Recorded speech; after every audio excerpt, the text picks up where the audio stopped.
Good morning everyone, welcome back to my channel, welcome to a new blog. I hope তোমরা সকালে খুব ভালো আছো। নতুন একটা সকাল, নতুন একটা জায়গা থেকে ব্লগটা স্টার্ট করছি। তো কালকেই আমরা শিফট করে গেছি হচ্ছে শিলিগুড়ি, আমার নিউ ফ্ল্যাটে। হ্যাঁ, এটা রেন্টের ফ্ল্যাট, নিউ ফ্ল্যাট এটা। আর ওর পোস্টিংয়ের জন্যই আমরা এখানে এসেছি। তো সকাল সকাল একদম ব্লগটা স্টার্ট করছি। নতুন সংসারে কতটা কি গোছাতে পারলাম সেটা তো তোমাদের পরেই জানাচ্ছি। কালকে এসে আমাদের রুম পুরো ক্লিনিং করা হয়েছে, সমস্ত কিছু গোছানো হয়েছে। তো এই করতে করতেই সারাটা দিন প্রায় কেটে গেছে। ওই সন্ধ্যার দিকে তখন ফ্রেশ ট্রেশ হয়ে তারপরে আর কি খাওয়া দাওয়া করেছি। সকালে খেয়েছিলাম, সকালে বাইরে থেকে খেয়ে এসেছিলাম। আর তারপরে রান্নাও করেছি, কিন্তু কালকে দিনের বেলায় রান্না করে তারপরে খেয়েছি। কালকে তো সারাদিন এইভাবে কাটলো। তো আজকে সকাল থেকে আবার আর কি শুরু করছি। কিন্তু হচ্ছে এখন অসুবিধা হচ্ছে, কারেন্ট একটু ডিস্টার্ব করছে, জানি না কেন, লোডশেডিং হয়ে আছে। তো সেই জন্য আর কি আমার তো এখানে ইন্ডাকশান আছে, এখনও গ্যাসের লাইনটা নেওয়া হয়নি। মানে ওভেন এনেছে, বাট গ্যাসটা এখন পর্যন্ত গ্যাস পাইনি। ও অর্ডার দিয়েছে, হয়তো বুকিং করেছে, গ্যাস চলেও আসবে, বাট এখন অবধি আসেনি। তো ইন্ডাকশানে কালকেও রান্না করেছি, আজকেও ইন্ডাকশানে রান্না করব।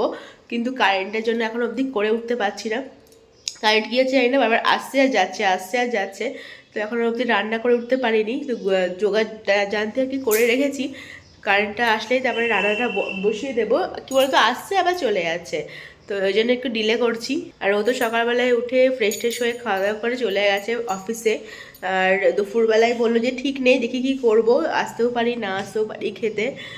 সেটা ফোন করে জানিয়ে দেবে বললো। ঠিক আছে, ফোন করে জানিয়ে দিলে আমি সেই মতো রান্না টান্না করে। দেখো, দেখেছো, এই হচ্ছে পরিস্থিতি। কালকে কিন্তু এরকমটা ছিল না, আজকে আজকে কেন কী জন্য হচ্ছে জানি না, হয়তো কোনো ডিস্টার্বের জন্য হচ্ছে। তো এই হচ্ছে পরিস্থিতি। আমার ইন্ডাকশানটা বসানো আছে বলে এই যে পিক পিক আওয়াজটা হচ্ছে। তো দেখি, চলো রান্নাবান্না শুরু করি।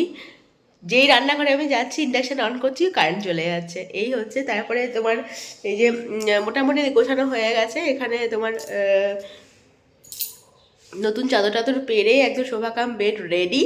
আর ওই ঘরেও মোটামুটি কমপ্লিট গোছানো।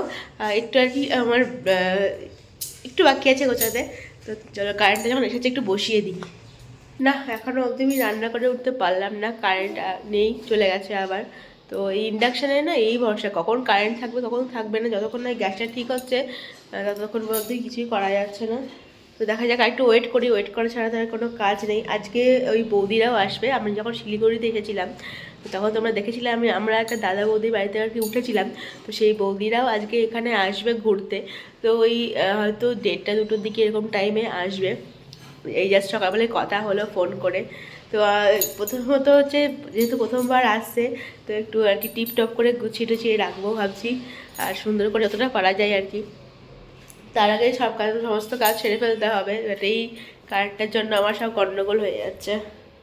তবে শিলিগুড়িতে যেটুকু ভেবেছিলাম যে ঠান্ডা পড়বে, সেরকম ঠান্ডা না, আমাদের ওখানকার মতনই ঠান্ডা, হয়তো একটু বেশি।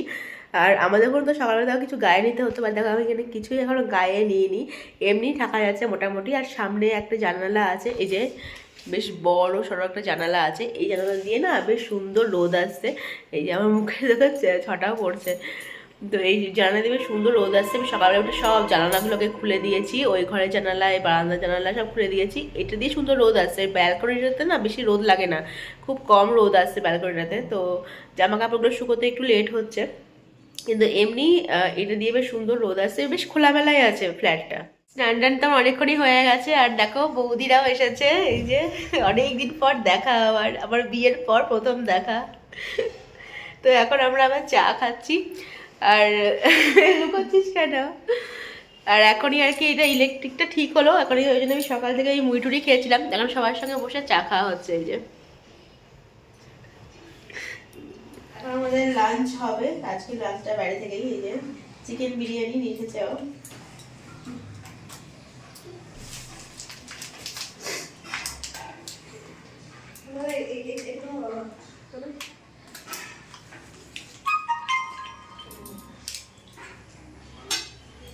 3টে এনেছি।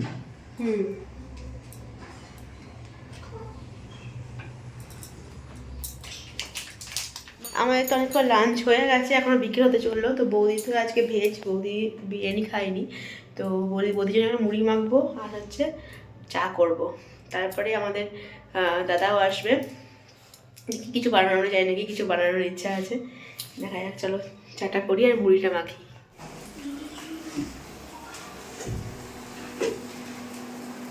তো আজকে আমাদের আর কি সন্ধ্যাবেলায় বলবো না রাত্রে বলবো, যাই হোক এখানে হচ্ছে আলুর পরোটা হবে।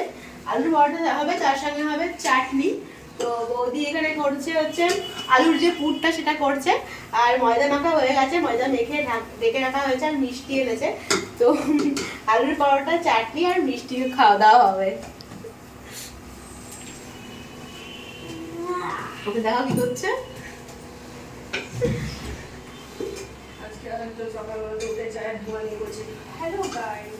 হ্যালো গাইস, কি করছিস? হ্যালো গাইস, চায়ের ধোঁয়ার ফটো তুলছে। জানটি চাউমিনের ধোঁয়ার ফটো তুলেছিল না, তাই আমি চায়ের ধোঁয়ার ফটো তুলছি। মা আজকে আমি গিয়ে রিলস বানাবো, ভীষণ এক্সাইটেড ছিল। তো কই রিলস তো করলি না? এখন এসে লজ্জা পেয়ে গেছে।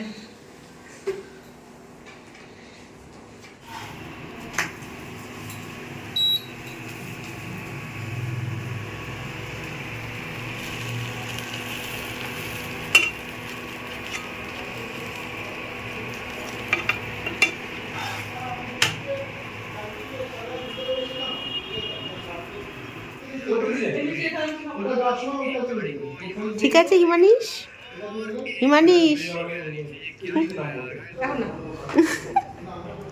টাটা। আমাদেরও সকলের খাওয়া দাওয়া হয়ে গেছে, একদম রান্নাঘর আর কি গুছিয়ে, তারপর সব কিছু ধুয়ে টুয়ে একদম পরিষ্কার। আর এদিকে আমি দেখো বিছানাও করে নিয়েছি, ফ্রেশ হয়ে গেছি। আর ওদিকে ওর চলছে কনকল, পাশের রুমে ও কনকল করছে। আর আমি এখন কি করব, একটু এডিট করব, একটু আর কি সোশ্যাল মিডিয়া ঘাঁটবো।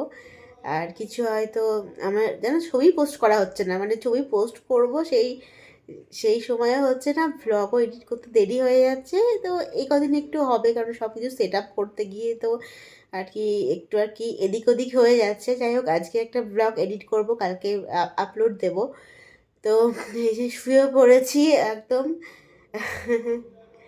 তো চলো এখনকার মতো তাহলে ব্লগটা এখানেই এন্ড করছি। যদি তোমাদের আজকে ব্লগটা ভালো লাগে তাহলে কী করতে হবে, please do like, comment, share and subscribe to ঋতুস channel. করতে ওর সাথে দেখা যাচ্ছে নতুন ইন্টারেস্টিং ব্লগ নিয়ে। Stay happy and stay safe. এখনকার মতো গুড নাইট, টাটা।